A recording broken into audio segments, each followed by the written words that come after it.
Hello, welcome back to another video. I hope you're having the loveliest day so far. In today's video, we're going straight in with 5 gym mistakes you should avoid to see results quicker. There's no better time, as I know a lot of people are going to be starting the gym in, like, say, January time for either the first time or maybe going back to the gym for the first time in a while, or simply if you've just been kind of like struggling, I guess, as a beginner in the gym, knowing where to start and struggling with confidence when it comes to everything. So I've got you covered in this video. These are my 5 biggest things that I have personally made the mistake of, and I just feel like would be super useful to share. I remember when I first started out, like, I used to get really conscious about like not knowing what I was doing, and I felt like the whole room was staring at me when I first started out training. And I think you just got to remember, like, everyone was once a beginner, and whoever it is like you might be comparing yourself to was also in your exact same shoes, and eventually in no time you will just learn the basic moves and stuff, and your confidence will just grow from there.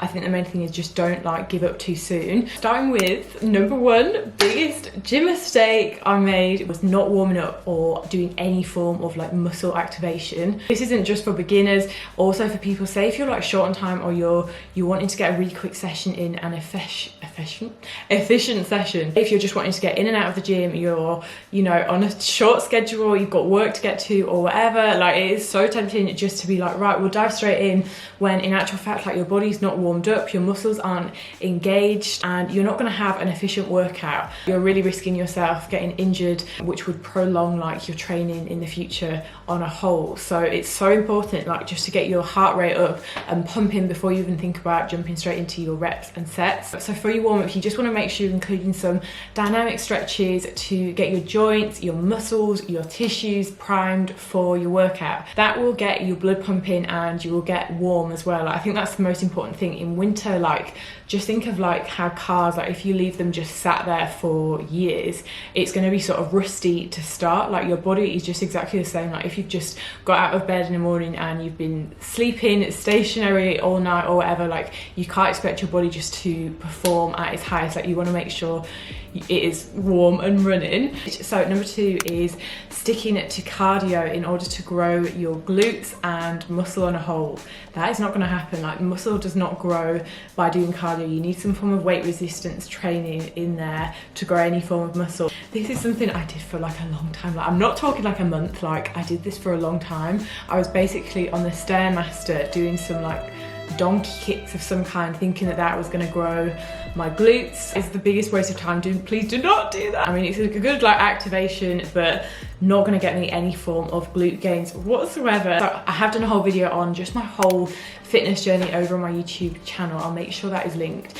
So strength or resistance training is actually a better option opposed to cardio when it comes to exercise for fat loss or body recomposition goals. Strength training builds lean muscle. Adding more muscle means raising your energy expenditure, which is basically the number of calories you burn just at a rest. So yeah, so in a nutshell, that is the takeaway from sort of like cardio versus weights for, say, body recomposition goals. Number 3 is not focusing on breathing, which might sound ridiculous, but honestly, the next gym session you do, just pay more attention to your like breathing. Something I have to remind myself of every single session, because it can be so easy when you're so wrapped up or like in the zone, you've got your music in, you've got everything going, and you just kind of forget to breathe. Say if you're a beginner and you're feeling a bit anxious and nervous in the gym, it can be so easy just to forget to breathe properly when you are lifting weights, which is not going to be at all helpful. And the reason why this is a problem is because it decreases your blood flow back to your heart. You know that weird like dizzy, lightheaded feeling that you can sometimes get, say if you're exercising. I've definitely experienced that many times. So that's when there's a drop in blood pressure and a reduced blood flow to your brain when you get that weird feeling. You know how overwhelming it can be, you know, and you're constantly thinking of like, wait, should I be inhaling, exhaling when I'm at an eccentric or concentric phase? Well, you don't need to overcomplicate things if it is going to be overwhelming. Just make sure you're focused on maintaining a steady like breath throughout every movement. Moving on to number 4.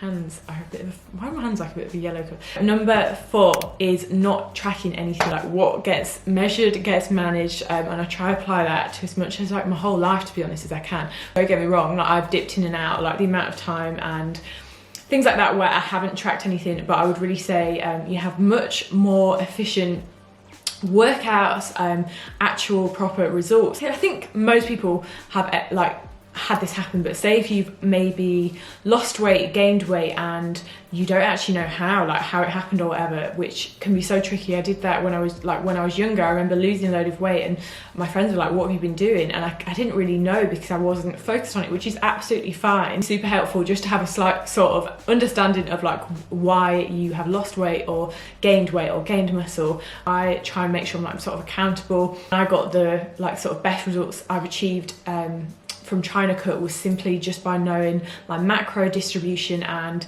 being accountable for my workouts, so tracking my workouts, and just having an actual understanding and keeping myself accountable to what I was doing daily, so that in the future, say if I want to do another cut next year or whatever, I can just go back to what worked for me this year and sort of like obviously tailor it a bit more. And the same with your workouts and stuff, like you can be, you know, say if you're someone who's super dedicated to putting the time in the gym, but you're not really holding yourself accountable for the weights you're lifting each week and you're not increasing them each week, like that's going to be difficult to see results and progression from there. So I'd just say record as much as you can. Obviously make sure you're in like that healthy mindset and headspace where you're comfortable to do that. I'm not advising anyone who's not at that place. So I would say definitely start by taking some before pictures just in the mirror or something, or if someone could take a picture for you, whatever you're comfortable with. So say if you're a complete beginner and you want to start going to the gym, I would definitely say it's so good to have a plan in place. That way when you're going into the gym, you know what you're doing, you feel much more comfortable and confident, and you just go in, get your session done, bish bash bosh. Sit down one day and just work out how much time you want to spend each week, like how many sessions. If you have never really set foot in the gym, I wouldn't overface yourself expecting yourself to go 5 days a week if it's something that's not being part of your routine. You want to make it something that's enjoyable, make it part of your lifestyle and something more long-term rather than just like a quick fix. So I would just be realistic, and you know, start with maybe 2 to 3 sessions, see how you go, make sure you're enjoying it, and have a plan, like plan out each session. I like to make sure I've got my workouts planned. I know exactly each week what I'm doing, and I'm calculating, tracking my workouts each time and the weights I'm lifting and things like that. Of course, this is never set in stone. It's not like I'm a strict bikini athlete or anything like that. Say if one day I really don't fancy doing what I have planned, I'll just mix it up. Like it's not that deep and doesn't ever need to be so regimented and fixed in stone, because life just, yeah, you know, and you just want to make sure you actually enjoy what you're doing. For me, it's so much a part of my routine now that I feel really strange if I don't sort of go to the gym. The same goes for your nutritional side of things. I would say the most effective way to gather an understanding of like what's in food is from tracking your nutrition. I use MyFitnessPal. I will also pop into a video where I've sort of explained macros and things like that, so you can watch that, which is a bit more in depth. So when you're starting anything new, you do want to know where you're starting from so that you can see where you're progressing, where might need changes, and just where to go from there really. Bit of hair keeps coming in front of my face, doesn't it? It looks like I've got like a short bob. I've got some bangs recently. Number 4 kind of goes into the final one, which, by the way, I'm just looking at my laptop and made some notes, of course. I didn't want to miss anything. Number 5, which is just overwhelming yourself. Now, we all do a bit of this. I feel like as a beginner, I know I did. I honestly thought, oh, maybe if I'm doing my donkey kicks on the stepper, I am going to grow a massive bottom in 6 weeks or something. It was probably less, it's probably 2 weeks. And when I did first start out, I wasn't consistent with my goals. Like 1 week I wanted a Kim K massive bum, the next week I didn't want big legs and I wanted abs, and it was just like flipping all the time, and I don't think I really knew what I want, but I was a bit lost in life at the time anyway. And set a goal, make sure it's actually for you, not for your boyfriend or to fit in or whatever else. Just make sure you actually want that goal. Aesthetic goal isn't going to keep you motivated as it is. Like, I think it's a mixture of so many different things. Like, just an example, imagine saying, I'm going to work out 6 days this week. I've never worked out in my life. I'm going to go on a run every night. Day 2, you're literally like, this workout life is not for me. I think that way you're just going to scar yourself as well. Like, I've done that many times, not with workouts, but with other things, you know, like just going all in, and then gets to a few days and I've just like, oh my God, I never want to do that again. And then you kind of like lose a bit of confidence in yourself because you think, oh God, like I thought I was going to do that. And yeah, I just wouldn't fall into that one. So break big things down into small steps, and it's all about the little wins. I think with any sort of like weight loss or muscle growth, these things take time and consistency. You're breaking that massive goal of yours into smaller, more achievable steps, but nevertheless that are still going to get you there. So you want to increase your squat weight, maybe 2 kg each week. You'll be surprised. Like, I love performance goals over anything. I find them so empowering and motivating. It's so nice feeling yourself like getting stronger in those areas. I mentioned in an Instagram caption this week just how like set yourself like little goals, like literally waking up 5 or 10 minutes earlier on a morning just to actually set your intention for the day, rather than saying I'm going to get up at 4:30 every morning. I'm used to getting up at 8 kind of thing. This is obviously just, I'm just showing what's like worked for me, and I find genuinely it has like transformed my life just by breaking things down into smaller, like more achievable steps. I didn't want to go on loads into video, I just wanted to get straight to the point. Nothing that you ever do is a mistake. Like, you want to make sure you're challenging yourself. You're bound to make mistakes. There's probably loads more mistakes I could have listed.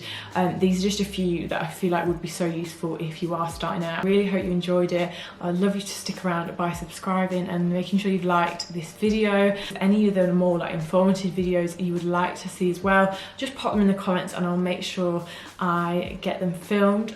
And yeah, I'm sending all my love to you. Yeah.